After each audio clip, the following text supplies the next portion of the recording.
बिस्मिल्लाहिर्रहमानिर्रहीम अस्सलाम वालेकुम। सऊदी इन्फो यूट्यूब चैनल में आपको खुशामदीद कहते हैं। अजब फ़्रॉड की गज़ब कहानी, वीज़ा के फ़्रॉड की कहानियाँ आपने सुनी होगी, लेकिन आज की जो कहानी है ना, ये गारंटी है कि आज से पहले ये कहानी आपने नहीं सुनी होगी। और ये ऐसी कहानी है कि इसमें अच्छे अच्छे भले बंदे फंस सकते हैं। अगर आप मुस्तकबिल में अपने लिए वीज़ा हासिल करना चाहते हैं या फिर आप ऑलरेडी बैरून मुल्क हैं और आप अपने किसी अज़ीज़ दोस्त रिश्तेदार के लिए वीज़ा हासिल करना चाहते हैं, तो ये वीडियो आपके लिए स्पेशल है। आपके लाखों रुपए बच सकते हैं। मुझे नहीं पता ये वीडियो 5 मिनट में जा रही है, 10 मिनट में जा रही है, लेकिन वो चीज़ें इसमें कि आपकी सोच से बाहर है। कहानी कहाँ से स्टार्ट होती है? फेसबुक से स्टार्ट होती है। और ये बड़े मज़े की इंटरेस्टिंग ही है। फेसबुक की कहानी आपने सुनी होगी, लेकिन ये बहुत मुख्तलिफ है। फेसबुक से ये कहानी स्टार्ट होती है। फेसबुक पे एक ऐड लगा हुआ है कि पर्सनल विज़िट वीज़ा, ज़ियारा शख्सिया, 1 साल का मल्टीपल एंट्री वीज़ा हासिल करें। एक साहब हैं जो कांटेक्ट करते हैं उनको, जिनका ऐड लगा हुआ है, जिनका नंबर लगा हुआ है, उनको कांटेक्ट करते हैं कि भाई मुझे विज़िट वीज़ा चाहिए अपने लिए 1 साल का मल्टीपल एंट्री। उनके लेन देन के जो मामलात है वो तय होते हैं कि आप इतनी पेमेंट करेंगे, मैं इतनी पेमेंट दूंगा, सब कुछ तय होता है। लेकिन बात यहाँ पे आके फंस जाती है कि भाई एडवांस में पेमेंट तो मैं आपको नहीं कर सकता, मेरा काम होगा तो मैं आपको पेमेंट करूँगा। तो अगले साहब ने कहा ठीक है, मुझे पेमेंट की ज़रूरत नहीं है, मुझे आप सिर्फ अपना पासपोर्ट दे दें, आप ID कार्ड दे दें, तस्वीरें दे दें।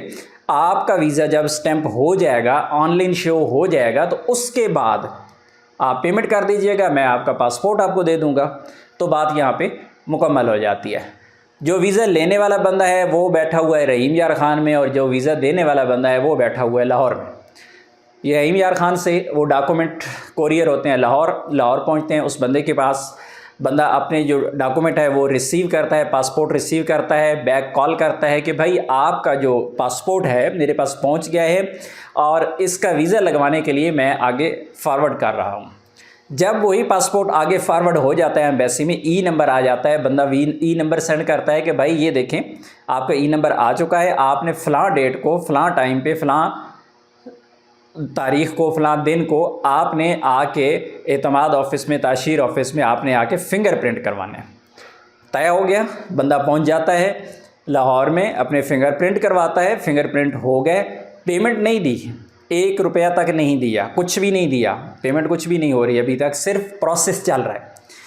अब जब हो जाता है, उसके फ़िंगरप्रिंट हो जाते हैं, सब कुछ, बंदा चला जाता है वापस।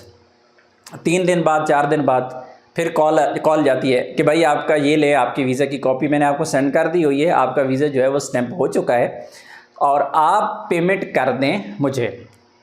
बंदा ऑनलाइन चेक करता है, वाकई उसका तो वीज़ा ऑनलाइन शो हो रहा है, वीज़ा उसका स्टैंप हो चुका है, सब कुछ ओके है, क्लियर है, किसी किस्म की कोई कन्फ्यूजन नहीं है। बात यहाँ पे तय हुई थी कि भाई वीज़ा आपका ऑनलाइन हो जाएगा, वीज़ा स्टैंप हो जाएगा, तो आपने पेमेंट तब करनी है। उसने अपना अकाउंट नंबर दिया, जो वीज़ा होल्डर है उसने पेमेंट सेंड कर दी, अकाउंट में पेमेंट चली गई। पेमेंट अगले बंदे ने कर ली रिसीव। अब बात यहाँ पे, असल कहानी यहाँ पे शुरू होती है। अब वो कह रहा है कि ठीक है जी आप मेरा पासपोर्ट भेज दें, वो कह रहा है ठीक है जी भेज देते हैं। आजकल इसी चक्कर में कोई महीना लग जाता है। अब इस चक्कर में दौरान में जब ये महीना लग जाता है कि आपका पासपोर्ट फंस गया है, एम्बेसी ने होल्ड कर लिया है, आ नहीं रहा, कभी कोरियर वाले लेके आए थे वो इधर दिया नहीं, वापस भेज दिया एम्बेसी को, बहुत सारे हीले बहाने उसमें चलते रहे। लेकिन बाद में स्टोरी कहाँ पे जाके खुलती है? स्टोरी ऐसे खुलती है कि वही बंदा जो रहीम यार ख़ान वाला, जिसने वीज़ा लगवाना था, जिस दिन वो फिंगरप्रिंट के लिए गया था, तो वहाँ पे जो बंदा उसको मिला था, जिसके साथ उसने फ़ोन पे रब्ता किया था, उसका नंबर उसके जहन में आ जाता है कि यार उसको मैं कॉल्स करता रहा था, वो बंदा वहाँ पे जो था, जिस बंदे ने हमारे फिंगरप्रिंट करवाए थे, उससे कांटेक्ट किया जाए कि वो साहिब जो हैं, जो ज़ाहिर है उनके मुतल्लिका बंदे हैं, तो उनसे कांटेक्ट किया जाए। जब उन्होंने उनसे कांटेक्ट किया कि भाई फ़लाँ नाम का मैं बंदा हूँ और आपने मेरे फिंगरप्रिंट वहाँ पे करवाए थे और मैं लाहौर में आया था ताशीर ऑफिस में और आपने वीज़ा मेरा स्टैंप करवाया है, तो वो जो वीज़ा है वो तो स्टैंप हो गया है, लेकिन मेरा पासपोर्ट के अंदर है, जिस एजेंट के ज़रिए मैंने पासपोर्ट भेजा था वो तो मुझे हीले बहाने कर रहा है, मुझे पासपोर्ट नहीं दे रहा। तो वो क्या बताते हैं? वो क्या बताते हैं कि भाई जिस बंदे को आपने पासपोर्ट दिया था वो एक फ़ेक बंदा है उसने क्या किया कि उसने फेसबुक पे ऐड लगाया, कि हम वीज़े देते हैं। हालांकि उसके पास वीज़ा वो देता नहीं था, उसके पास कोई अथॉरिटी नहीं थी, उसके पास कोई अप्रोच नहीं थी, कुछ भी नहीं था। उसने क्या किया, रहीम यार खान के बंदे से पासपोर्ट लिया, फेसबुक पे एक और ऐड उसने देखा, एजेंट ने, दूसरे एजेंट का उसने दिया हुआ था हम वीज़े लगवाते हैं। इस एजेंट ने उस एजेंट से अपनी डील की कि भाई आप वीज़ा स्टैंप करवा के दें, मैं आपको पासपोर्ट दिया करूंगा, मैं आपको बंदे दिया करूंगा, आप करवाते जाएं, ऑनलाइन आपका वीज़ा शो होगा तो आप मुझसे पेमेंट ले लीजिएगा। अब दो एजेंट्स जो थे वो एक दूसरे को नहीं जानते थे, और पिछला बंदा रहीम यार खान वाला वो पहले एजेंट को नहीं जानता था। तो दोनों एजेंट्स जो थे, एक था रियल एजेंट जो काम कर रहा था, जिसने वीज़ा स्टैंप करवा दिया, लेकिन एक दरमियान में आ गया फेक एजेंट। फेक एजेंट ने पासपोर्ट उधर से पकड़ा, इधर भेज दिया, वीज़ा भी स्टैंप हो गया, लेकिन दरमियान में वो था, उसने उस बंदे से पेमेंट ली, पेमेंट अपने पास रख ली, और दूसरा जो रियल एजेंट था उसको उसने ब्लॉक कर दिया। अब पासपोर्ट जो है वो दूसरे वाले एजेंट के पास है, जो दरमियान वाला था जिसने पैसे जेब में डाल दिए, और जो दूसरा एजेंट है पासपोर्ट उसके पास है, फीसें वगैरह उसने पे की हुई हैं, वीज़ा सब कुछ प्रोवाइड करने वाला है वो बंदा है। तो यूँ समझें कि दरमियान वाला जो एजेंट है वो वीज़ा लेने वाले को भी चूना लगा गया, और जिससे वीज़ा स्टैंप करवाया रियल एजेंट को भी उसने चूना लगा दिया।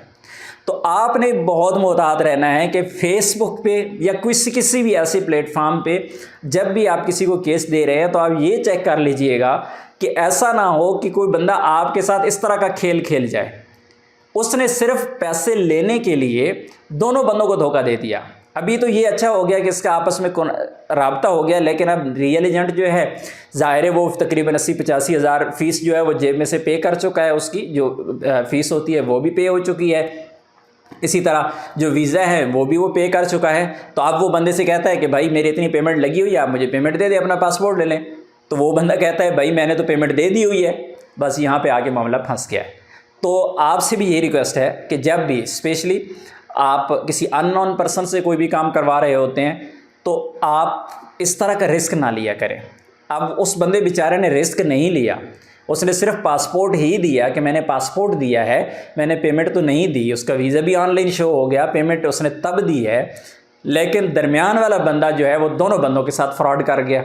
तो इसलिए आपने हमेशा ऐसी चीज़ों से मोहतात रहना है, कभी भी लालच में नहीं आना है। ज़्यादातर ऐसे लोग आपके साथ बारगेनिंग करते हैं, और ज़्यादातर ऐसे लोग जो होते हैं वो कम पेमेंट में आपके साथ डील कर देते हैं। आप समझते हैं कि ये मेरी अच्छी डील होगी है, लेकिन बाद में वो आपके साथ असल में फ़्रॉड होता है, जो इस बंदे के साथ हुआ है। तो अपने आप को मोहतात रखें। अपने तमाम दोस्तों के साथ ये वीडियो आपने लाजमी से शेयर करनी है। कोई ना कोई इस तरह मज़ीद लुट सकता है, किसी का नुकसान हो सकता है, ये आपकी ज़िम्मेदारी है।